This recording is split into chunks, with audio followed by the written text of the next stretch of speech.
If my people Bible reading, part 222. 222. We are in the book of Hebrews, and we are starting in chapter 10, verse. Let's start here with verse 14. It gets better. I'm wearing the deplorable hat because there's people that are communicating with me, phone calls saying, "Hey, um, and I've got some of the strongest friendships I could ever imagine, and then others have just had it with me. They just, you know, I'm messing with their church.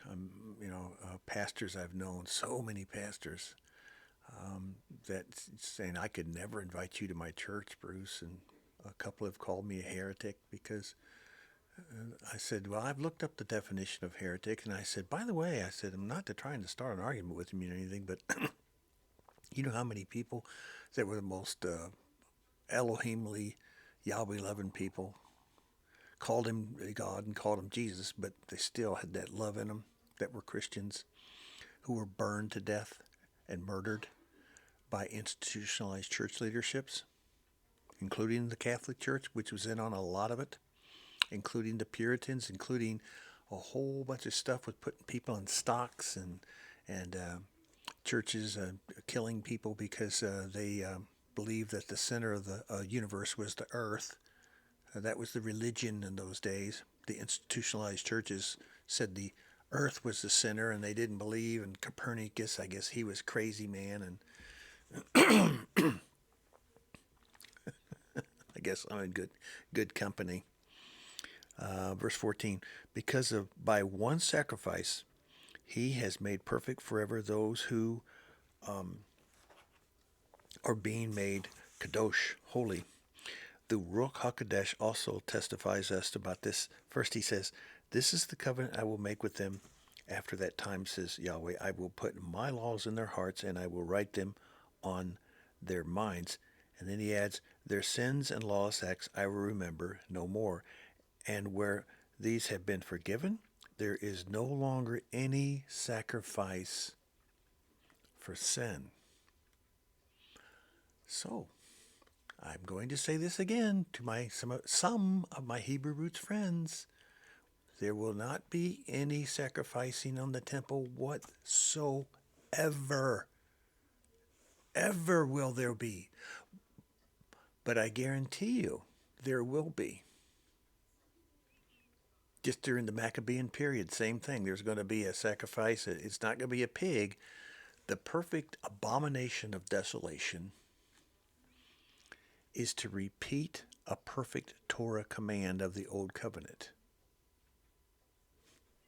What's that? Levitical law.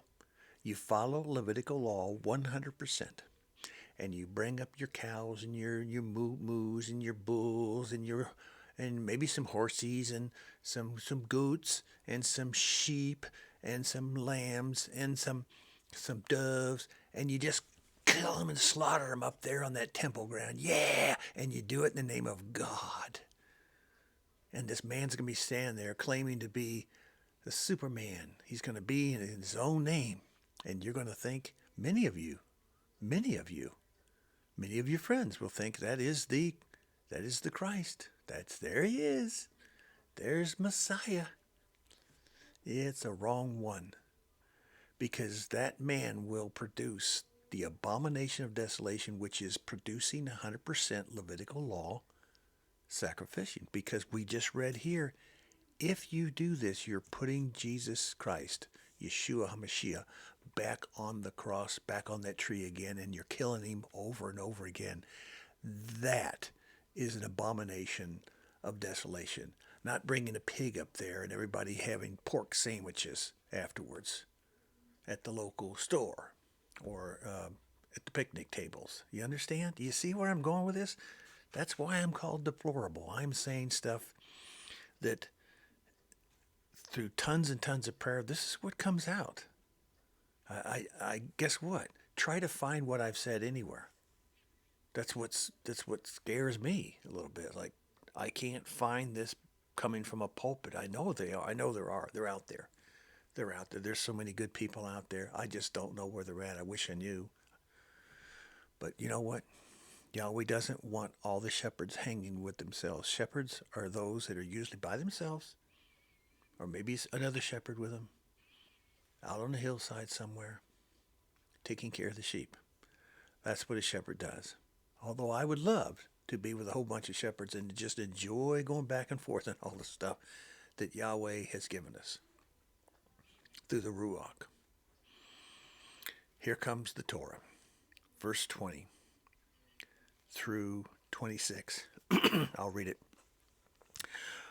All Torah, by a new and living way, the way, not, are you Christian? Are you Lutheran? The way of the people, by a new and living way opened up for us through the curtain, that is, his body. And since we have a great priest over the house of Yahweh, let us draw near to Elohim with a sincere heart and in full assurance of faith. Full assurance of faith. Having our hearts sprinkled to cleanse us from a guilty conscience and having our bodies washed with pure water, let us hold unservingly to the hope we profess. Hope, hope, hope, hope, hope is always in there. It doesn't say absolute guarantee. For he who promised us is faithful, and let us consider how we may spur one another on towards love and good deeds. There's your faith applied in a verb action form. Let us not give up meeting together, Shabbats, and some are in the habit of doing, but let us encourage one another, and all or more to see you on that day approaching. That's D-A-Y capital, D-A-Y, on the day, his return. Verse 35, so do not throw away your confidence. It will be richly rewarded. You will need to persevere so that when you have done the will of Elohim, you will receive what he has promised. And then Paul says this, verse 37, for in just a little while, he who is coming will come and will not delay, but my righteous one will live by faith. And if he shrinks back, I will not be pleased with him. But we are not of those who shrink back and are destroyed, but of those who believe and are saved. Chapter 11 is about faith. It's faith of Enoch and faith of Noah and faith of Abraham and faith of Jacob and what faith Abraham, how he applied it, and other people who have faith. Faith of Joseph, faith of Isaac, faith of Yaakov, Moses, and what happened. In other words, you keep the faith, and then when you do your prayers with your faith involved, here's a little trick. It's fun. Write it down in a diary or something. Put a date on it, and then go back and check it 6 months to a year later. Put down, if you want to put down something once a day, once a week, once a month, 10 times a day, whatever. It doesn't matter. I'm not telling you what to do. I'm sorry, I'm deplorable. But go back after 3 months, 6 months, a year, and read and write down what happened that lifted and confirms your faith. Watch what happens, even when you're asleep. The prayers that you send up. That's how you check out. That's a trick. It's because it's a trick on your mind. You're thinking, well, you go on and whatever, but if you write these things down, a year later says, I'm not sure if I asked that or not. But if you did, and you write it down and then you forget it, at my age, you forget stuff. I'm using it as an excuse. And so when that does happen, 6 months to a year later, I have a whole bunch of books behind me. I've written things in. I go back and I'm going, oh, it did happen. And the things that were really, really meant to be happened. And the things that really meant something that was stupid and you don't even care anymore, guess what? They didn't happen. So what you didn't care about was dumb to begin with, but you thought you needed it, thought it was very important. Most of them didn't happen because they weren't meant to. And they didn't.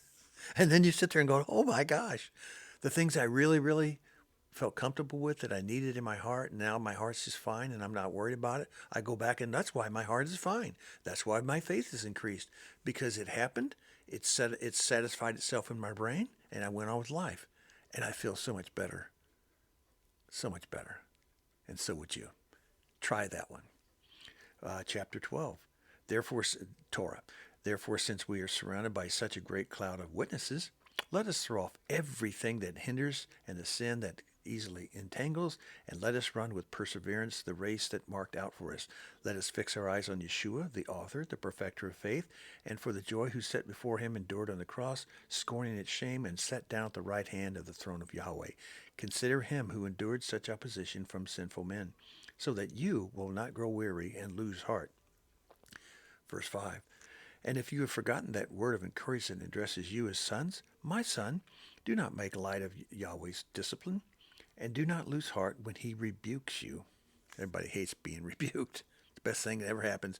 Criticism, good criticism, builds you and makes you a better person. It's better than someone saying, oh, that's fantastic, and do I look fat in this dress?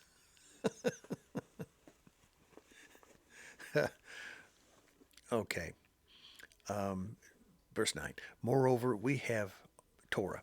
We have all had human fathers who disciplined us, and we respected them for it. How much more should we submit to the Father of our Ruach and live?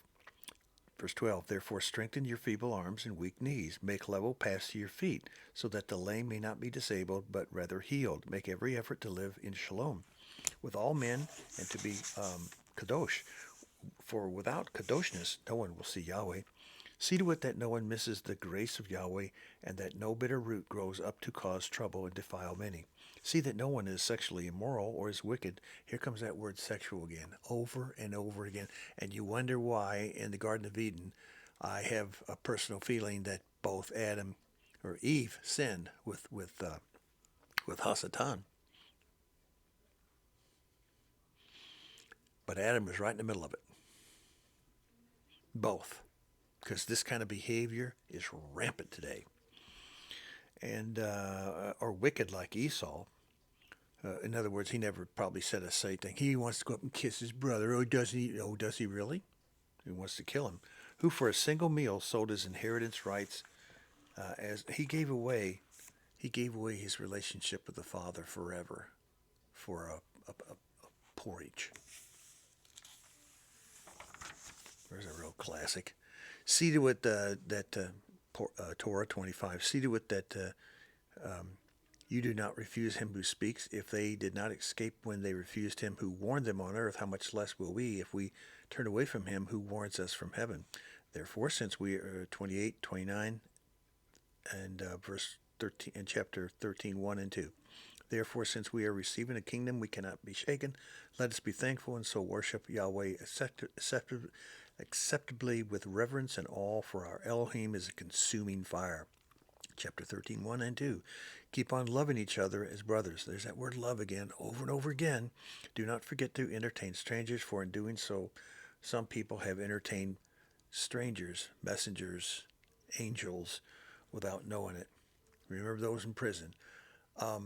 My brother was really good at going to so many prisons throughout the United States and witnessing to them, helping them, lifting them up. Wow. Keep your. He talks about all things. Keep your marriage honorable. Keep your lives free from love of money. Be content with what you have. Remember your leaders. Do not be carried by all kinds of strange teachings. It's good for our hearts to be strengthened by grace, not by ceremonial foods, which are of no value to those who eat them. Let us then go to him outside the camp, bearing the disgrace he bore. What's being outside the camp these days? Not being in an organized church. Because remember this, Yeshua was taken outside the camp to be killed. The church would not accept him in his days, which is true. Absolute true, isn't it? All right. Be blessed. You may have to watch this over again because I talk too fast. Shalom.